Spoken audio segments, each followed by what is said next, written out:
Engine के cylinder में जब एयर फ्यूल का मिक्सचर इस सिलेंडर में आता है तो इसको जरूरत होती है एक चिंगारी की जो इस फ्यूल को जला सके, और यहाँ पर काम होता है स्पार्क प्लग का। यदि स्पार्क प्लग नहीं होगा तो सिलेंडर में आग नहीं जलेगी और पिस्टन पर कोई भी फोर्स नहीं लगेगा, जिसकी वजह से इंजन स्टार्ट ही नहीं होगा। तो स्पार्क प्लग बहुत ही बेहतरीन इंजीनियरिंग को काम में लेकर फ्यूल को इग्नाइट करने का काम करता है। जब स्पार्क प्लग स्पार्क जनरेट करता है तो इसको 15 से 20 हजार वोल्ट की जरूरत होती है और गाड़ी में सिर्फ 12 वोल्ट की बैटरी लगी रहती है। तो इतना वोल्टेज कहां से लाया जाए? इसके लिए स्पार्क प्लग को इतना वोल्टेज देने का काम करती है इग्निशन कोयल। इग्निशन कोयल एक ट्रांसफॉर्मर ही होता है जो बैटरी से मिल रहे 12 वोल्ट को बहुत हाई वोल्टेज में बदल देता है। इस कोयल के बीच में एक आयरन की कोर होती है कुछ इस टाइप की, और इस कोर के चारों तरफ सबसे पहले प्राइमरी वाइंडिंग को सेट किया जाता है। प्राइमरी वाइंडिंग में सिर्फ और सिर्फ 200 से 300 टर्न ही होते हैं।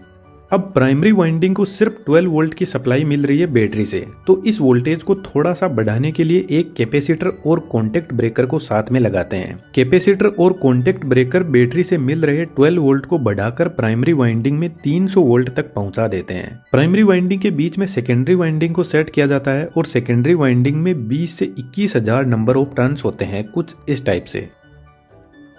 दोस्तों, नंबर ऑफ टर्न से आपको कंफ्यूज नहीं होना है। जब वायर को एक राउंड लगा दिया जाता है तो एक टर्न हो जाता है, दो लगा दिए जाते हैं तो दो टर्न हो जाते हैं। इस तरीके से सेकेंडरी वाइंडिंग में 20 से 21 हजार टर्न होते हैं, और जब हम वाइंडिंग को बनाते हैं उस टाइम इनको फिक्स कर लेते हैं कि कितने टर्न हमें कौन सी वाइंडिंग में लगाने हैं। जब प्राइमरी वाइंडिंग में बैटरी से सप्लाई दी जाती है तो इसके पास में मैग्नेटिक फील्ड जनरेट होगा, और magnetic field line secondary winding के पास में भी पहुंचेगी और सेकेंडरी वाइंडिंग में भी करंट फ्लो होने लग जाएगा। जब हमने वेल्डिंग ट्रांसफार्मर के बारे में बात की थी तो इस वीडियो में मैंने इस कैलकुलेशन के बारे में बताया था, और हल्का सा मैं फिर से बता रहा हूँ, तो आप इस वीडियो को एक बार जरूर से देखना। एक सिंपल सा फॉर्मूला होता है जिसमें प्राइमरी वाइंडिंग में नंबर ऑफ टर्न्स है 300, यही N1 है, और सेकेंडरी वाइंडिंग में नंबर ऑफ टर्न्स है 21,000, यही N2 है। प्राइमरी वाइंडिंग का वोल्टेज V1 300 वोल्ट है और सेकेंडरी वाइंडिंग में वोल्टेज हमें निकालना है। सिंपल सी कैलकुलेशन करने पर हमें वोल्टेज मिल जाएगा 21,000 वोल्ट। इस तरीके से इग्निशन कोयल बैटरी से 12 वोल्ट को लेकर 21,000 वोल्ट तक बढ़ा देती है, और यह वोल्टेज जाता है स्पार्क प्लग के पास में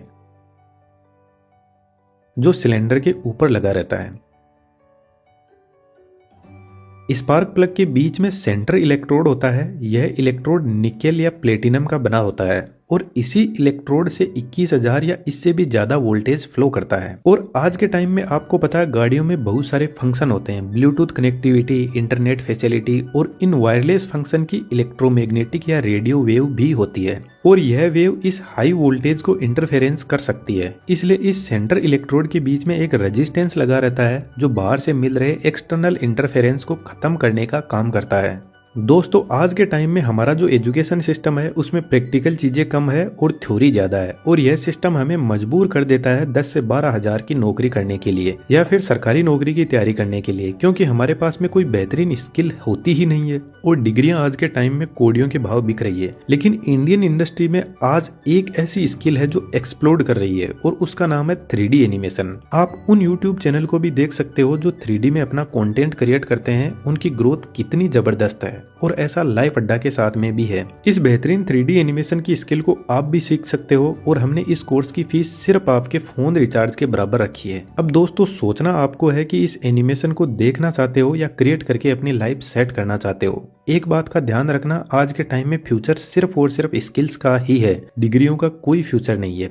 वेबसाइट का लिंक वीडियो के डिस्क्रिप्शन में दिया हुआ है, वहां से आप कोर्स ज्वाइन कर सकते हो। अब वापस पॉइंट पर आते हैं। 21,000 वोल्ट बहुत ज्यादा है, तो यह कार में बैठे हुए लोगों को नुकसान पहुंचा सकता है। इसलिए सेंटर इलेक्ट्रोड के चारों तरफ एल्यूमिनियम ऑक्साइड सेरेमिक से बना हुआ इंसुलेटर लगा रहता है। यह इंसुलेटर हाई प्रेशर और टेम्परेचर को सहन कर सकता है, क्योंकि जब स्पार्क प्लग स्पार्क क्रिएट करता है तो सिलेंडर के अंदर फ्यूल और एयर का मिक्सचर जलता है, जिससे एक धमाका होता है, और इस धमाके में कंप्रेस हुई गैसेस पिस्टन पर फोर्स लगाती है और पिस्टन नीचे की तरफ जाता है, और पिस्टन क्रैंकशाफ्ट पर फोर्स लगाता है और क्रैंकशाफ्ट रोटेट करने लग जाती है।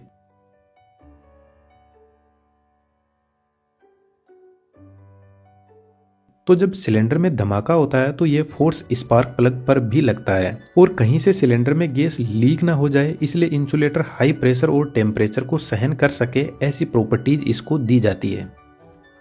इंसुलेटर के चारों तरफ ग्राउंड इलेक्ट्रोड लगा रहता है जो लोहे का बना होता है और ग्राउंड इलेक्ट्रोड के चारों तरफ थ्रेड्स भी बने रहते हैं जो सिलेंडर के ऊपर स्पार्क प्लग को टाइट करने में काम आते हैं।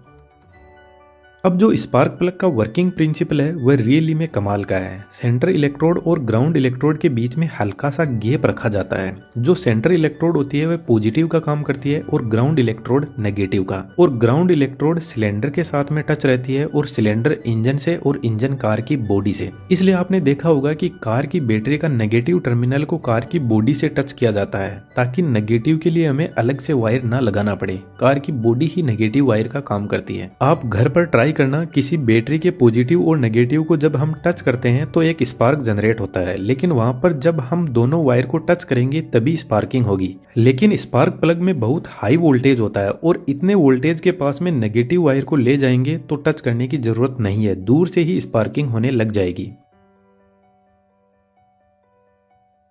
तो जब सिलेंडर के अंदर एयर फ्यूल का मिक्सचर ऊपर की तरफ कंप्रेस हो जाता है तब स्पार्क प्लग में सप्लाई दी जाती है और जैसे ही सप्लाई दी जाएगी तो एक जबरदस्त स्पार्क क्रिएट होगी और यही स्पार्क फ्यूल में आग लगा देगी और स्पार्क प्लग की सप्लाई बंद कर दी जाएगी। इसके बाद की प्रोसेस आप इस वीडियो को देखकर समझ सकते हो जिसमें मैंने डिटेल से बताया है 4 स्ट्रोक इंजन कैसे काम करता है।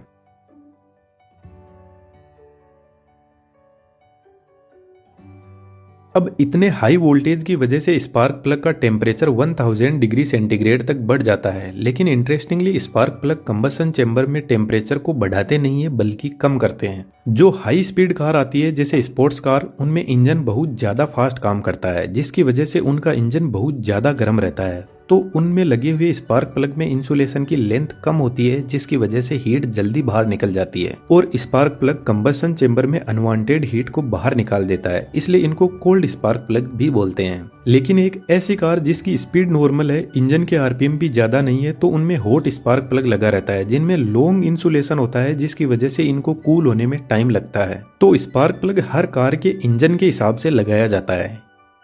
स्पार्क प्लग की एक लाइफ होती है। जिन स्पार्क प्लग में सेंटर इलेक्ट्रोड निकेल की लगी रहती है उनमें 30,000 किलोमीटर के बाद में स्पार्क प्लग को बदलना पड़ता है। तो दोस्तों डिस्क्रिप्शन में दिए गए लिंक से 3D एनिमेशन के कोर्स को जरूर से ज्वाइन करना। अपन सब मिलकर 3D कम्युनिटी बिल्ड करते हैं और कुछ बेहतरीन करने की कोशिश करते हैं। इसके अलावा दोस्तों ज्वाइन बटन पर क्लिक करके आप हमें सपोर्ट कर सकते हो। हमारे जैसे साइंस से जुड़े हुए चैनल को फाइनेंशियली बहुत स्ट्रगल करना पड़ता है, तो आपका साथ हमारे लिए बहुत जरूरी है। थैंक यू दोस्तों।